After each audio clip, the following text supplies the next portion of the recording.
Weekly stock market update, friends. Let's cut right to the chase. A lot to do. Now, what this chart shows is $33 is what you're paying for every forecasted dollar in profit of Microsoft. The red ones are expensive, the green ones are cheap. However, it's the red ones which have been doing the best.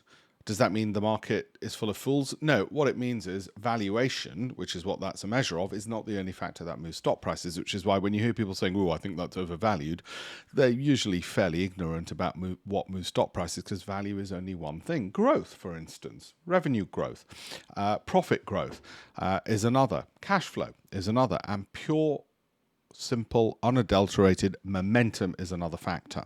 Now, the earnings that are coming out, the things you want to keep an eye out for, my friends, are...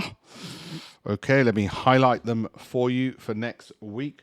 You will want to make sure you keep an eye out, most importantly, for Micron Technologies. All the others don't really matter. I know you might think FedEx really does. No, it doesn't. Or Nike. You might like wearing them, but the market doesn't give a hoot.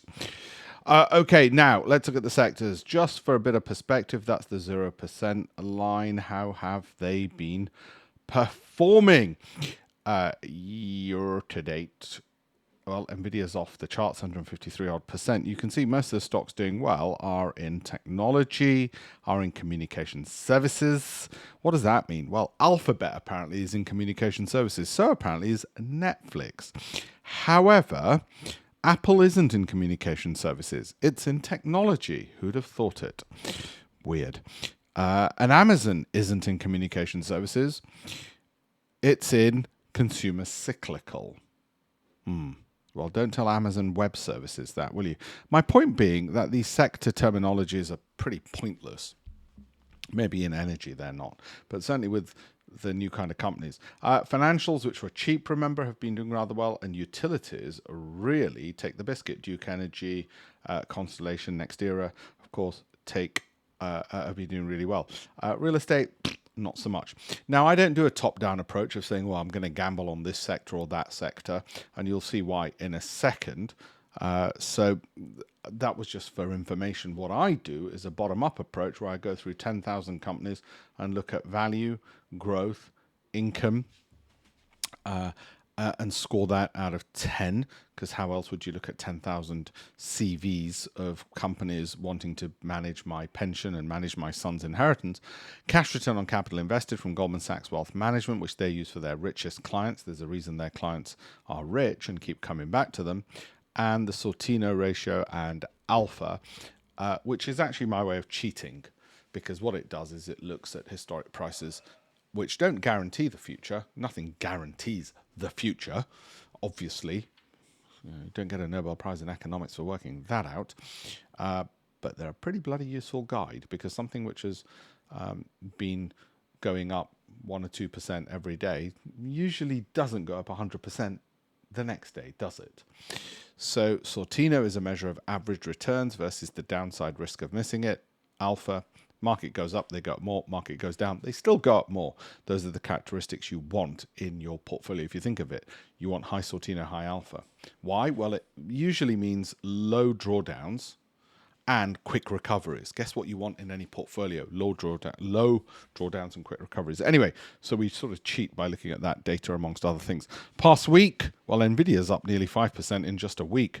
Broadcom is up 16% in just a week, and Adobe's making a bit of a fight back. We'll look at some of these in more detail in just 1 second. The ETFs, some green, some red. I'm not going to go into that now. I will discuss that on my private Telegram channel. On my Telegram channel and also on YouTube. I do have a private one, but that's separate. Year to date, NASDAQ 17%. Isn't that exciting times there? And the S&P, of course, up 15.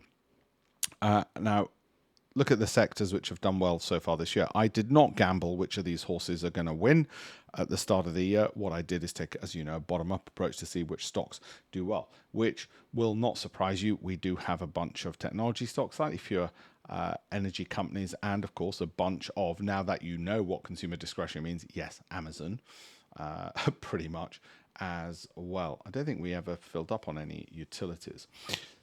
What about styles? What about value, growth, and so on, momentum? as well. Well, we make sure our stocks tick and are a subset of all of those factors.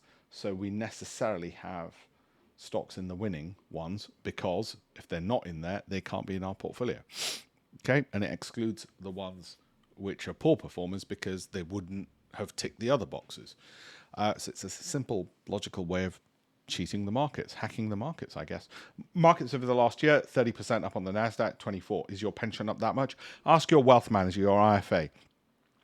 Okay, now, one thing you want to notice is delighted, despondent, delighted.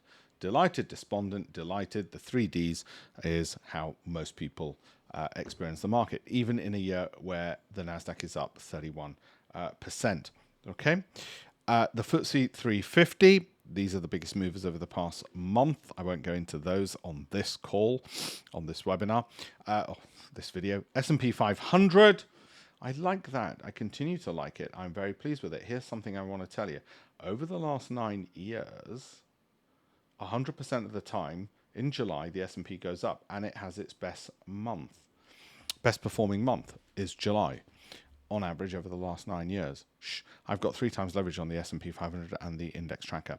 The NASDAQ, again, the monthly momentum is just solid. So I'm happy to have the leverage on that and the underlying, and it's just making new highs. Thank you very much. It's pretty much doubled since January 2023, when we got back in after the 2022 holding cash period. Okay, so really pleased with that. Still happy with this. So you might say, why aren't you sounding more excited? I never sound more excited when it comes to the markets. Okay, the FTSE, will it continue upwards? Will that steam continue? Because in the past, it's pretty much run out of steam and hardly ever budged much higher. So it is at or near all-time highs, which is unusual for it to follow that through. S&P 500 top 10 stocks. These have been the best performers over the past month. Okay, so we'll have a look at some of these and see if they're ones we ought to consider. Nvidia, you know my views on it. And we got in January as per my Telegram channel, because it was one of our value growth income, 789, and also the momentum had started rising. Okay, well, it wasn't falling, and in April I got rid of it to rebalance my portfolio, but then got back in half of that position. Why half? Well, because bloody hell, it had become such a large part of my portfolio. I mean, come on, to go from 13 to blooming 83, it had unbalanced the portfolio entirely. Okay, would I get in today? Therefore, and the exit strategy is if it drops X, you sell Y. Would I get in today? Well, it's a bit overbought, so I would get in if I was risk loving, on the basis that if it drops X, I'll sell Y. First Solar, remember one of those big ones. I do see that it's value growth income 7, so it meets our minimum requirements, but it's a bit overbought, and in the past when it's done that, it's tended to fall. Best Buy doesn't meet value growth income, so we wouldn't. Okay, and that's good, but the value growth income numbers are not met. Broadcom does meet value growth income, but is overbought, so you can treat it a bit like Nvidia, and what I just said about that. Hewlett Packard is a 9, so it does meet value growth income, but that's a bit overbought, so not one for me, I'm afraid. Might go for others. Oracle does meet our requirements, but it's a bit overbought, so again, not one for me, but you might want it. Not one for me, I'm afraid, not at the moment. Anyway, Qorvo is a new entrant in the chart. Good potential momentum, however, doesn't meet value growth income, so not one for me. HP, sorry, that's good, but doesn't meet value growth income, so not for me. NetApps does meet value growth income, but high momentum, so not one for me. Eli Lilly doesn't meet value growth income, overbought, so you might just use an Nvidia strategy if you wish with that one. Costco, again, you might use value growth income. 7, 8, or 9, no, and overbought, so it's not one for me at the moment. It will come back again. We can buy into these. Apple, if you follow the program, you know what I've done with Apple, Amazon, Microsoft, Meta, and which ones I own and which ones I've got leverage on. Okay, Bank of America, not one I own, wouldn't fit the criteria right now. Netflix, there you go, there's the chart. I'm going to call it a day at that for now. Thank you.